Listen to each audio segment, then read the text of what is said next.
What's up guys and welcome to another deck tech video. Now that Guilds of Ravnica has been available for a couple weeks, we are starting to see a new wave of decks take over the meta. The deck we are going to talk about today won the MTGO Standard PTQ and was piloted by Tixis. Similar lists also took 6 of the top 8 spots in the tournament. The deck we are talking about today is Golgari Aggro. As we expect post-rotation, aggro decks tend to take over for a time before the control decks can catch up in the meta, and it looks like this will be absolutely no different. Golgari Aggro is one of the most synergistic aggro decks, featuring the Explore mechanic, teamed with some recursive graveyard interaction and some of the best removal in Standard right now. Starting with the creature package, we see 1 District Guide, 4 Doom Whisperer, 2 Golgari Findbroker, 1 Izani Thousand-Eyed, 4 Jadelight Ranger, 4 Llanowar Elves, 4 Merfolk Branchwalker, 3 Ravenous Chupacabra, 3 Seeker's Squire, and 2 Wildgrowth Walker. Jadelight Ranger, Merfolk Branchwalker, and Seeker's Squire all explore, which will help you dig through your deck to find more threats or answers for the opponent's board. They also serve as cheap threats as they all cost 3 mana or less and can pump themselves up depending on what you reveal off of the Explore triggers. The Explore trigger also helps maintain a smooth mana curve by helping you find your lands. We do have a couple of larger threats in this deck, so running out a land every turn is fairly important despite this being labeled as an aggro deck. Because mana is so important, we do run 4 Llanowar Elves. This allows you to skip over your turn 2 and start playing 3 mana threats a turn earlier. Obviously this is always powerful, but in a meta where we expect to see a number of aggro decks running around, being able to outvalue them by playing more powerful creatures a turn early increases your chances of winning significantly. Of course, the elves help you ramp into your big creatures and planeswalkers as well, making it one of the best turn 1 plays for this deck. To capitalize on all of the Explore triggers we already discussed, we run 2 mainboard Wildgrowth Walkers. Coming down as a 1/3 on turn 2, the Walker stops a number of early threats and can quickly get out of hand by exploring over and over. As we expect to see lava coils from red decks running around, exploring twice with the Walker out puts it in a position where the opponent will most likely need to 2-for-1 to get rid of it.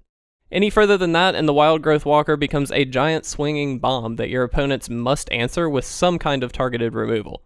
Crucially, the Walker also provides life gain for every Explore trigger, which can either buy you time or completely take you out of range for some aggro or burn-style decks. District Guide serves the purpose of providing mana fixing on a stick. With some of the complicated mana costs we have in this list, even a 1-of District Guide could mean the difference between playing threats and losing the game completely. Not to mention, we will have the ability to pull her back if need be. Ravenous Chupacabra has been an all-star in black decks for a while now. Removal on a stick is exactly what this deck needs. Being able to blow up a creature and block to ideally trade with another means that oftentimes the Chupacabra lends itself to being a 2-for-1 on your opponent. A card I did not expect to see make this list is Izani Thousand-Eyed, though it does make sense when looking at the full deck.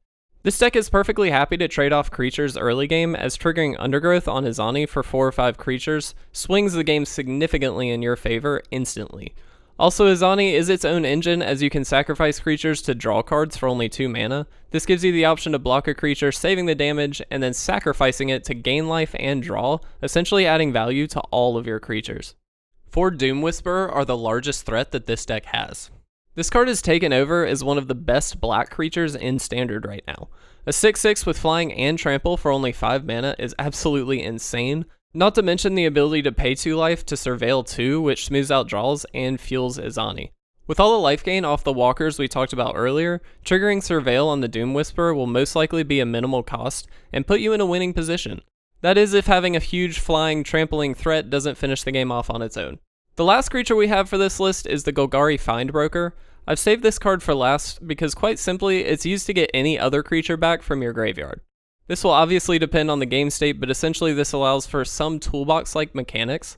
With most of these creatures in the deck having an EOT ability, the Findbroker is at her absolute best here. Adapting to the situation and pulling whatever card you may need should never be underrated. As you can see, the creatures in this list are really where the value of this deck shines. Everything either has immediate impact, enables the rest of the game plan, or is a large threat. In many ways, this deck is looking to simply outvalue the opponent, and having such a potent creature package allows that to happen. In tandem with a strong creature package, we have access to 2 Vraska Golgari Queen and 3 Vraska Relic Seeker. We've had Relic Seeker in Standard for a while now, and it is a fantastic card for this deck. Spitting out 2/2 creatures can both pressure opposing slower decks, and help block opposing aggressive decks. Additionally, Vraska provides removal for artifacts, creatures, and enchantments, while helping ramp into more and more threats on your end. Left unanswered, Vraska is basically a win con on her own. It's unlikely that you'll ever get to ultimate her, but it does require an answer from the opponent. Vraska Golgari Queen is a new addition from guilds that also fits this deck extremely well. A 4-mana planeswalker that provides a draw engine and removal is at its best in a deck like this. With each card being so high value, drawing into more and more of them is exactly what you need. On the flip side, clearing the way for your creatures to pressure the opponent also helps keep you in a commanding board state. Again, we don't expect to ultimate this Vraska either, but she does provide an alternate win condition that is a must answer. Again, both of these planeswalkers provide high value effects that keep the opponent on their toes. We expect to have creatures out that will help protect them as well, which means they will ideally stick around for a while and help us close out the game. Our spells package is extremely small due to the high value we are placing on our creatures, 2 Assassin's Trophy and 2 Find Finality.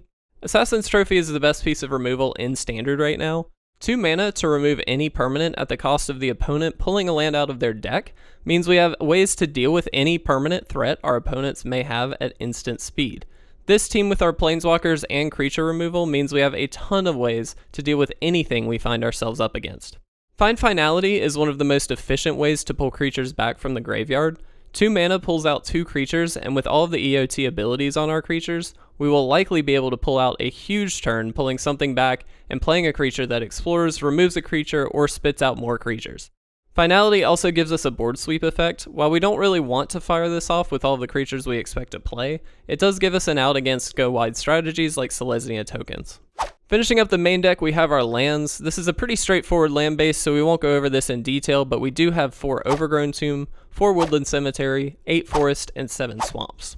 Moving to the sideboard, we can see that this deck is set up for a number of different matchups. 1, Ardul's Bloodfast. If left unflipped, this provides a draw engine to keep us hitting our high value spells. When flipped, this keeps us from losing to counterburn or aggro decks by providing some much needed life gain. 3 Duress gives us a way to pull out key pieces in a control or spell based deck. A great turn 1 play that gives us info and removes an important piece from the opponent. Another Find Finality, an extra way to pull more creatures from the yard and or sweep the board if need be. An extra copy of Azani Thousand-Eyed. Another repeat card from the main board. This does provide a viable go-wide strategy when we need to be, and works extremely well with any of our graveyard recursion spells. 3 Moment of Craving, a cheap and effective way to deal with low-to-the-ground creatures and provide some extra life gain. A great way to keep us alive long enough against aggro decks to tilt the game in our favor. 2 Eldest Reborn, a great way to deal with hexproof creatures and gain extra card advantage over the opponent by making them discard a card. Also provides us a way for pulling out powerful creatures or planeswalkers from either player's graveyard. 1 Vivian Reed, a strong draw engine that lets you pull either a creature or a land based on whatever the situation calls for. This also provides conditional removal, making it easy to deal with the opponent's board. 2 Vraska's Contempt, having the ability to exile creatures or planeswalkers mean you can permanently deal with any threat the opponent may have while getting around indestructible. And finally, another Wild Growth Walker. Another copy of the Walker gives you a way to stall against aggro decks and overpower them all in one. Again, this sideboard is pretty well tailored for a number of different matchups, with some clear emphasis on the aggro matchups. In the new meta, we expect to see a number of different aggro decks running around, and being able to tailor your deck to outpace or outrace them is the best plan of action at the moment. Overall, I believe this deck is extremely well suited for the current standard environment. It simply outpaces low curve decks by playing higher value creatures and eventually running them over with stronger creatures. It also can grind out matches by gaining value off of the creatures, making it viable against other mid-range strategies. Control seems to be where this deck has a bit of a rough matchup, but with so much built-in recursion, this deck does still have a chance against those decks. In my opinion, I think we can expect Golgari Aggro to stick around for a while in the standard season, at least until the control players build the right deck for the matchup. If you're interested in picking up any of the cards in this list, I highly recommend checking out cardsphere.com. Their link is in the description down below, and they are the best place to get buy list pricing for any of these cards. Thanks for watching this deck tech video, guys. If you enjoyed it, please make sure to leave a like or a comment down below, and please make sure to subscribe to stay up to date on all of our awesome content. With that, I will see you guys in the next deck tech video.